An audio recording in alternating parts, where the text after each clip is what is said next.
አመሰግናለሁ ኮች። ዛሬ በሐዋሳ ሁለተኛ ጨዋታችሁን አድርጋችሁ አንድ ለአንተ ጨዋታው ተጠናቋል። የዛሬው ጨዋታ እንዴት ነበር? ያው ጥሩ ነው። ሰርተን የመጣንበት ብዙ ነገሮች ነበሩ። ፈርስት ሃፍ ያን የሰራንበትን ነገር አግኝተን ነበር። ጥሩ ነገር ሰርተን ጎል አግብተናል። ሌሎችም ጎሎች መግባት ነበረባቸው። በጣም ጥሩ የነገር ሞመንት ነበረው። ዲፌንሲቭ ፓርታችን በደንብ ማስተካከለን ጥሩ ነገር ሰርተናል። ሰከንድ ሃፍ ላይ ግን የተሻለ ያን ውጤት ለማስጠበቅ ይመስለኛል አንዳንድ ነገሮች ሞር ባክ አድርገን ነበረ። ግን እንደሱም ሆኖ ኦፖርቹኒቲዎች አግኝተናል። አንድ ሁለት አልተጠቀምንበትም። ግን ጀነራል ጨዋታው በጣም ጥሩ ነው። ምንም መጥፎ ነገር የለም።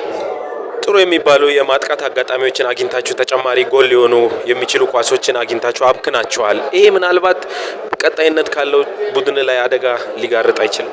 አዎ ዋጋ ሊያስከፍል ይችላል። ግን ጥሩም ስለሆኑ ነው እዛ ቦታ ላይ ደረስኩት። ካልደረስክ አትስትም። ጥሩ ነገር ጥሩ ሞመንት አድርገው ስለሄዱ ነው የሳቱት። ያው ከመቸኮል ሊሆን ይችላል፣ ከአንዳንድ ውጤቱን ከመጓጓትና ውጤት ከማምጣት የተጓጉበት ነገር ይሆናል እንጂ በመድረሳቸው ራሱ ትልቅ ኩራት አለ። ለምን የሰራንበትና ማድረግ ያለባቸውን ስላደረጉ በጣም ጥሩ ነገር አለ።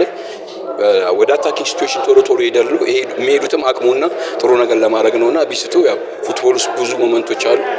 ከነዛ አንዱ ነው ብዬ ነው የማስበው።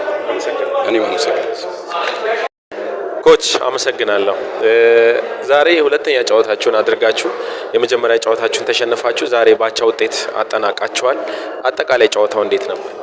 ጨዋታው ያው ከመጀመሪያ ጀምሮ ሁለታችንም ውጤቱ ለሁለታችንም አስፈላጊ ነበር። ጥሩ ፉክክር ይኖረዋል ብለን እኛም ገምተን ነበረ። እነሱም ያሉት ታች ላይ ለማለፍ ነው። ሳምንት ተሸንፈናል። ዛሬ ብናሸንፍ ጥሩ ነበር። አቻ ነው። ለቀጣዩ ደግሞ እያሳደግ ነው እንሄዳለን የሚል እምነት አለኝ። ኮች ባለፈውም በተጋጣሚያችሁ መድን ስትሸነፉ ቀድሞ ጎል ገባባችሁ፣ ከዛ በኋላ ነው የገባችሁት። ዛሬም በተመሳሳይ የዘገየ ግብ ማግባት ነው። ምናልባት ይሄ ከምን አንጻር ነው? አይ ምንም ይሄ አጋጣሚ ንቃት ጉዳይ ይመስለኛል። ቦታው ላይ በጣም ብዙ ሰው አለ። የአቋቋሞች ክፍተቶች ካልሆኑ በቀር ቦታው ላይ ሁሉም ሰዎች አሉ። ምናልባት ነቅቶ የመጠበቅ እዛ ቦታ ላይ ይመስለኛል እንጂ ክሮስ የተደረጉ ፓሶች ናቸው። ዛሬም ሳምንትም የነበረ እሱ ላይ አሁን እንደሚያሳየን መስራት ይጠበቅብናል ብዬ አስባለሁ። ምናልባት ያላችሁበት ሴፍ ዞን አይደለም፣ ወራጅ ቀጠና ነው ያላችሁት። ከመቀሌ በ4 ነጥብ ነው የምታንሱት። ምናልባት ቀጣይ 6 ጨዋታዎች በሜዳችሁ አላችሁ። አሁንም ነጥብ እየጣላችሁ ነው። ምን ታስባል? ያው እንትኑ ታች ስላለን ስጋት አለው። ሜዳችን ላይ 6 ጨዋታ ሊኖር ይችላል። ከሜዳ ውጭም 6 ጨዋታ አለ። 14 ጌም ስላለን ጠንክረን ሰርተን ከዚህ ቦታ ላይ እንወጣለን የሚል እምነት ነው የሚታየኝ።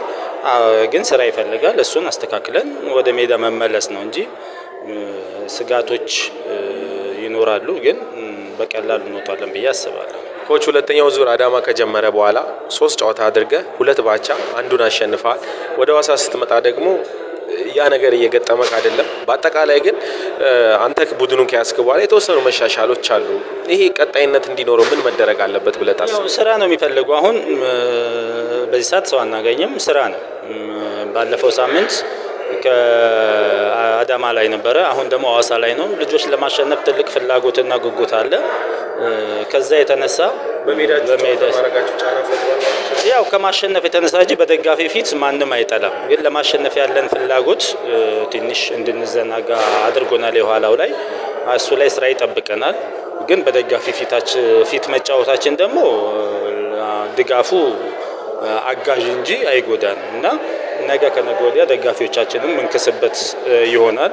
ከዚህ ከተማ እስከምንወጣ ድረስ ከከተማችንም ውጭ እየመጡ ስለሚደግፉን ሁሌ ለነሱ ለማሸነፍ ነው እኛ የምንዘጋጀው እንጂ ስጋቶቹ ሊኖሩ ይችላሉ። ግን እንወጣዋለን።